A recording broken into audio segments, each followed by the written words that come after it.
Hello friends, आप देख रहे हैं आपका चैनल शेयर बाजार विद आयुष। और बात करेंगे दोस्तों इस वीडियो में एनवायरो इंफ्रा इंजीनियर्स और बाद में बात करेंगे ओला इलेक्ट्रिक के बारे में। तो दोस्तों आज के दिन अच्छा सेशन देखने को मिला एनवायरो इंफ्रा इंजीनियर्स का। करीबन 14 रुपीज़ 69 पैसा स्टॉक बढ़ता हुआ दिखा है। करीबन 7% की तेज़ी हमको देखने को मिली है एनवायरो इंफ्रा इंजीनियर्स के अंदर। आज के दिन का दोस्तों जो हाई था वो करीबन 225 रुपये का स्टॉक ने लगाया है। जो दिन का लो था वो 208 रुपये 10 पैसे का था। तो आप कह सकते हैं कि दोस्तों यहाँ पर जो आज ओपन हुआ 209 पे, उसके बाद बहुत थोड़े समय के लिए नीचे गया। उसके बाद अगर आप देखेंगे तो स्टॉक जो है वो डेफिनेटली ऊपर ही ट्रेड कर रहा था। बल्कि आज एक बार भी स्टॉक लाल निशान में आपको ट्रेड करता हुआ देखने को नहीं मिला और दिन के दौरान तेज़ी जो है वो हमको बनती हुई नजर आई। ज़रूर 225 रुपये से थोड़ा सा नीचे जाकर बंद हुआ, बट ओवरऑल आज एक अच्छा सेशन हम कह सकते हैं एनवायरो इंफ्रा का देखने को मिला। जबकि जब लिस्टिंग के दिन था तो वहाँ पर स्टॉक में प्रॉफिट बुकिंग हमको देखने को मिल गई थी। बट आज कह सकते हैं कि स्टॉक दोस्तों फिर से रिकवर कर गया। ज़रूर जो इसका उस दिन का हाई लगा था करीबन 233.70 का, उस लेवल के नज़दीक नहीं जा पाया। बट आई थिंक एक अच्छा मूव हमको आता हुआ देखने को मिला है। तो यू नेवर नो कि हो सकता है कि उस लेवल के नज़दीक भी हमको एनवायरो इंफ्रा जाता हुआ दिखे। अगर दोस्तों बात करता हूँ आज के दिन की वॉल्यूम के बारे में, तो करीबन 208 लाख शेयर्स हमको आज के दिन ट्रेड होते हुए देखने को मिले हैं। और डिलीवरेबल जो क्वांटिटी है वो 34.30% के आसपास की हमको आज के दिन आती हुई दिखी है। देखिए, जब भी हमेशा ये बात ध्यान रखिएगा, जो रिसेंटली लिस्टेड कंपनी होती है ना, जो रिसेंटली लिस्टेड स्टॉक होता है, आईपीओ होता है, राइट, वो थोड़ा सा ज़्यादा ही एक्टिवली आपको ट्रेड करता हुआ देखने को मिलता है। उसके अंदर मूवमेंट ज़्यादा होता है, वॉल्यूम कंपेरेटिवली ज़्यादा होती है, तो वो भी एक बड़ा कारण होता है। बट नोट देखिए, मार्केट जो है वो फेयर प्राइस जो है वो ढूंढने की कोशिश करते हैं और वही देखिए बाज़ार लगातार कोशिश करता है। ऐसा नहीं कि आज ही फेयर प्राइस मिल चुकी है बाज़ार को, अभी भी देखिए बाज़ार ढूंढता रहेगा।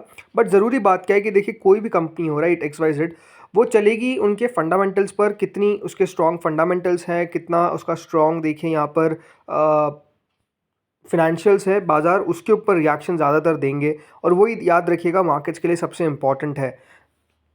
अभी आप ये लोग बात ध्यान रखिएगा कि अभी इसके जो एंकर इन्वेस्टर्स हैं उनका दोस्तों अभी बेचना जो है वो स्टार्ट नहीं हुआ है, क्योंकि अभी एंकर इन्वेस्टर्स का लॉक इन चल रहा है। और लॉक इन कब खुलता हुआ देखने को मिलेगा, याद रखिएगा 27 को 27 को 50% लॉक इन, यानी करीबन 194 करोड़ के शेयर्स जो है वो उनके पास पड़े हुए हैं। उसमें से 50% चाहें तो वो अपना हिस्सा बेच सकते हैं। 50% कितना होता है?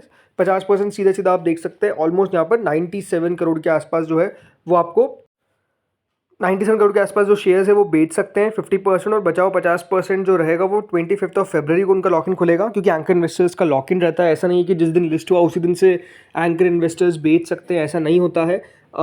लॉक इन रहता है। हाँ, QIBs बेच सकते हैं, QIBs के पास जो हिस्सा रहता है। तो आई थिंक हो सकता है कि दोस्तों जो फ्राइडे को इस IPO में या फिर अलग स्टॉक में, IPO तो नहीं रहा, गिरावट देखने को मिली, प्रॉफिट बुकिंग देखने को मिली। हो सकता है कि दोस्तों जो QIBs है, और मेजरली QIBs होता कौन है, देखिए QIBs होते हैं बैंक्स। और आपको पता ही है बैंक्स जो है वो फ्लिपर्स कहा जाते हैं, मतलब शेयर देखिए फ्लिप कर देते हैं। फ्लिप मतलब क्या कि उनके पास अलॉटमेंट आया, लिस्टिंग गेन अच्छा हुआ, राइट, 50% तक का, और बैंक्स ने निकाल दिया, उन्होंने अपना मुनाफा जो है वो वसूल कर लिया उसी दिन के अंदर।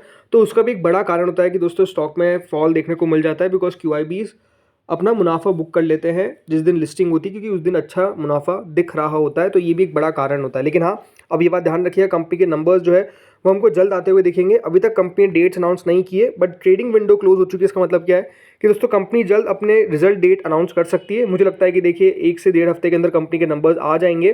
तो हमको वो देखना रहेगा कि हाँ, कंपनी के नंबर्स किस तरीके के रहते हैं। और स्पेसिफिकली उस दिन भी आपको मैंने कहा था कि मैनेजमेंट की कमेंट्री के ऊपर हम सबको हमारी नज़र रखनी है कि मैनेजमेंट कहता क्या है कि आने वाले क्वार्टर्स जो है वो किस तरीके के देखने को मिल सकते हैं, कितना ऑर्डर बुक में आपको इजाफा देखने को मिला है। ये सब चीज़ें दोस्तों बाजार देखेगा, और अगर नंबर्स अच्छे देखने को मिले तो नो डाउट स्टॉक में आपको एक अच्छा मोमेंटम जो है वो बिल्डअप होता हुआ देखने को मिल सकता है। अभी ये बात ध्यान रखिएगा, जो कंपनी की करंट मार्केट कैप है वो ऑलमोस्ट दोस्तों वो करेंटली दोस्तों करीबन 2793 करोड़ की है। तो ये बात ध्यान रखिए, कंपनी का जो लास्ट ईयर टोटल रेवेन्यू था वो 729 करोड़ का था। उससे हमने कंपनी की जो ओवरऑल, जैसे आपको बताया, मार्केट कैप है वो 2800 करोड़ के आसपास है। तो ठीक है।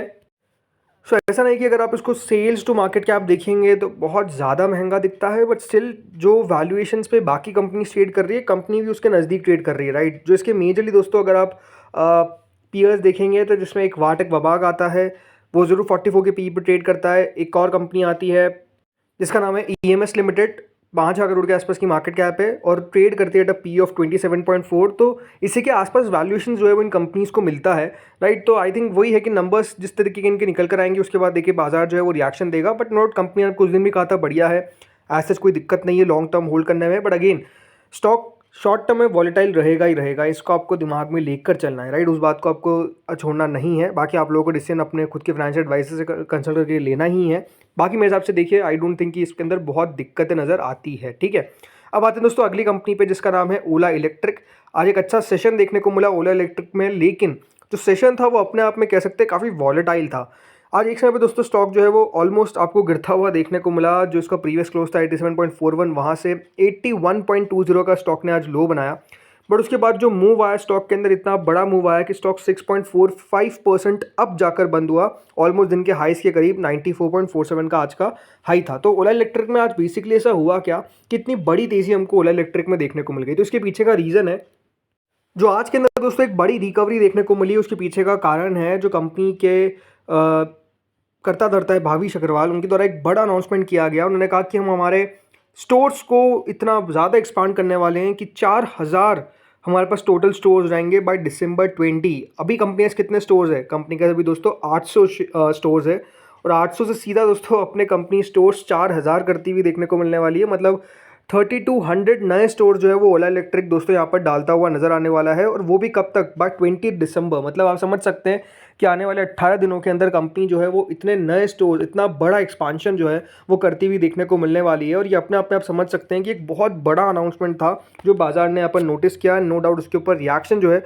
वो देखने को मिल गया। उन्होंने देखिए यहाँ पर साफ साफ क्या कहा, विद ओवर 3200 नए new store set to open, Ola Electric will operate India's largest EV distribution network covering all the country's PIN codes. It is one of the world's most significant expansions of the EV footprint, bolstering access, growth, and adoption in the country. All the newly launched stores will be co-located with service facilities, strengthening the company's service network all across the country. ये basically उनकी द्वारा कहा गया। तो आप समझ सकते हैं कि जो उनके द्वारा कहा गया मेजरली वो यही कि हम ऑलमोस्ट सारे पिन कोड्स पे अवेलेबल हो जाएंगे।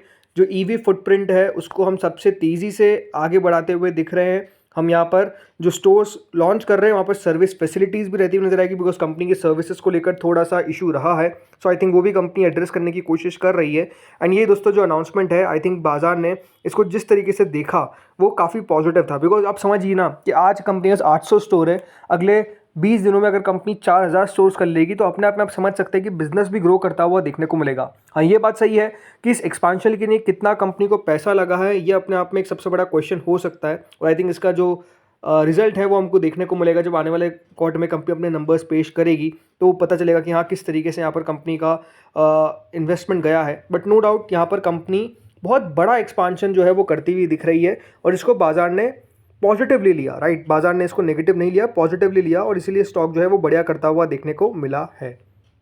बाकी टेक्निकल्स लेवल पे देखिए, जो एक्सपर्ट्स है जो वो कह रहे हैं कि जिस तरीके से स्टॉक सपोर्ट लिया है 84.5, यहाँ से स्टॉक में जो तेज़ी हमको देखने को मिली है, राइट, रेजिस्टेंस है कंपनी का 95 का। एक डिसाइसिव मूव अबाउ 95 जो है वो 100 रुपये के लेवल्स तक दिखा सकता है, ये बेसिकली बताया गया है।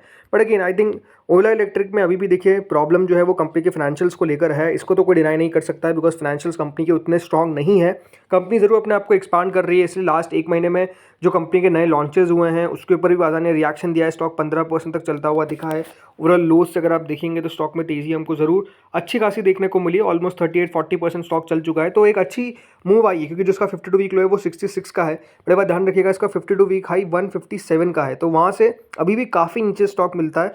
तो वो बात आपको हमेशा ध्यान में रखनी है कि आई थिंक अभी कंपनी के फाइनेंशियल्स समझना बहुत इंपॉर्टेंट है। अभी यहाँ पे जो कंपनी के नवंबर सेल्स के आंकड़े भी निकल कर आए, सेल्स मतलब कि कितना रजिस्ट्रेशन देखने को मिला है, तो वहाँ पर भी थोड़ी सी कमी देखने को मिली है। हाँ, ये एक कमी के पीछे का कारण हो सकता है because of the seasonality factor, because season था, दिवाली थी, तो उधर ज़्यादा गाड़ी बिकी। बट लेट्स सी आगे होता क्या है। तो दोस्तों इस वीडियो में इतना ही था। होपफुली वीडियो आपको बढ़िया लगा होगा। अगर लगा तो लाइक कर देना, चैनल से पहली बार वीडियो सब्सक्राइब कर देना। Thank you friends for watching this video.